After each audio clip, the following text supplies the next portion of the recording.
of anything that feels very important right now of how people take care of themselves at a very physical level, right? In terms of the ascension symptoms, in terms of things they might not even think about are related to ascension. And they're running to the doctor and they're getting tests. I know I have a lot of people that have vertigo and they're, trying to figure out why and spending money on all these tests. And I just want to say, or tinnitus. And so, I'm trying to find those places where there's space for conversations about this. Lots of people, including David Crouch, are talking about the physiological effects of the energies moving.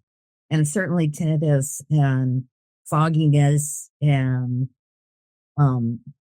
the other things that you mentioned, which I can't remember at the moment. I think trouble sleeping and also awakening being still tired. Literally, our nervous systems are being rewired. They're being rebuilt. It's physiological, neurological, energetic, and it's really happening. And so you can't unplug it. The thing about the nervous system, like if you're going to change the wiring in your house, you turn off the power. We can't do that. So yes, we're like teenagers where they do crazy stuff because their corpus callosum is being built and with the power on. And so another level of compassion for ourselves, because I'm so glad you brought it up because I've been finding the same thing with also pain. Pain's been another one that seems to be happening a lot. So if we could move into a still place when we feel that and learn to actually move our energy into ourselves and really be embodied. I call it enhomed. So it's like, Mom, I'm home. And then move into the place where the pain is or the going on and just be with it.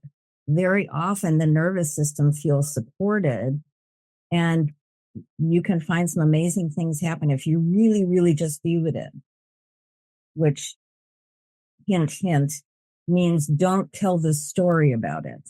Don't be talking about that pain because somebody, whatever, or you had a history of whatever, like just be with the sensation while being fully as possible in your own presence, in your body. And see if that helps. Would you like to add, Jeilene?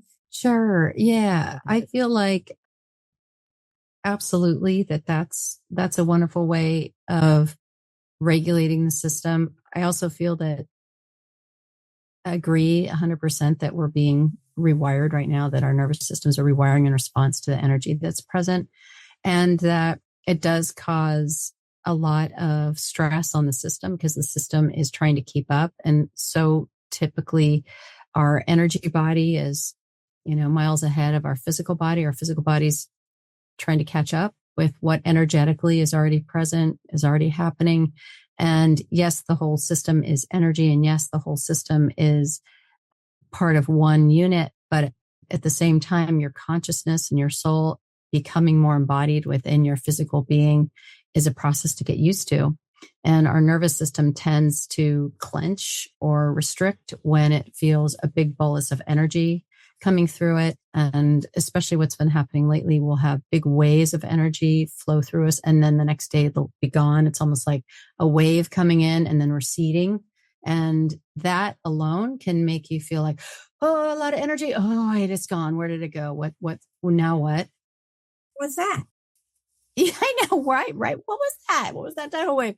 And so it just can make the body like a rag doll and exhausted at times, full of energy at sometimes and exhausted at other. So those are all normal aspects of it too. The changing of your energy levels.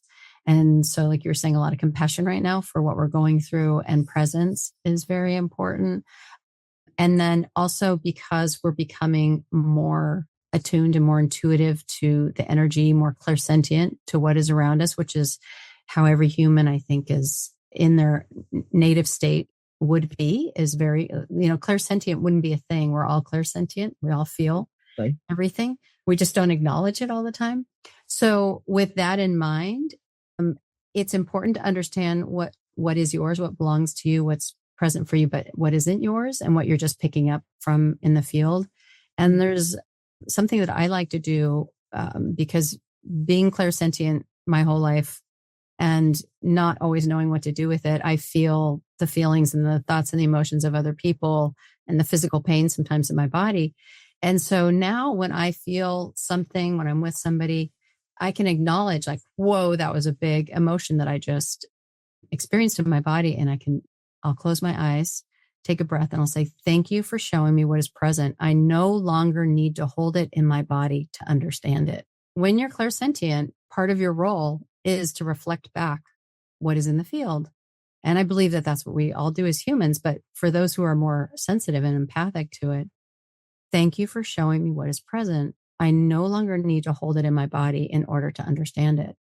And then it gives you permission at the soul level, at the human level, to just let it go.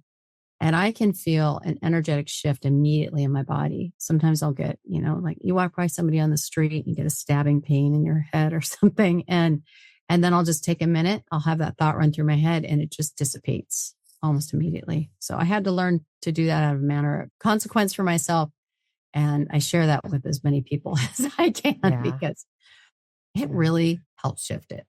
That feels like such a gift to, especially with what's going on in the world and the trauma and the angst and there's really sensitive people. I mean, most of the people that come to our program, they're empaths.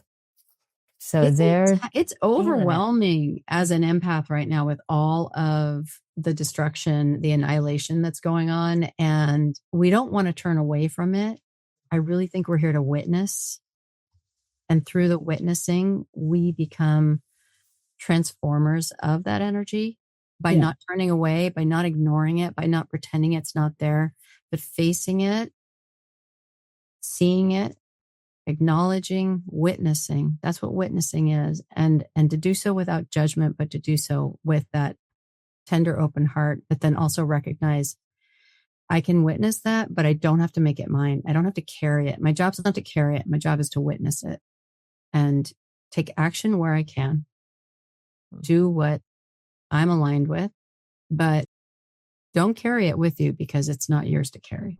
Thank you for being a part of the Transformative Harmonics podcast. If this discussion resonated with you, please subscribe, share the episode, or write a review. This helps to support the expanding community around embodiment, sound, and conscious living. You can visit Transformative Harmonics at paulascattoloni.com to find out more about my work, forthcoming classes, and the Transformative Harmonics Academy. You can also reach out and connect with me on Instagram. My handle is at Paula Scattoloni. I write regularly on Substack at Signature Frequency Living. Until next time, take good care, and thank you for being part of the journey.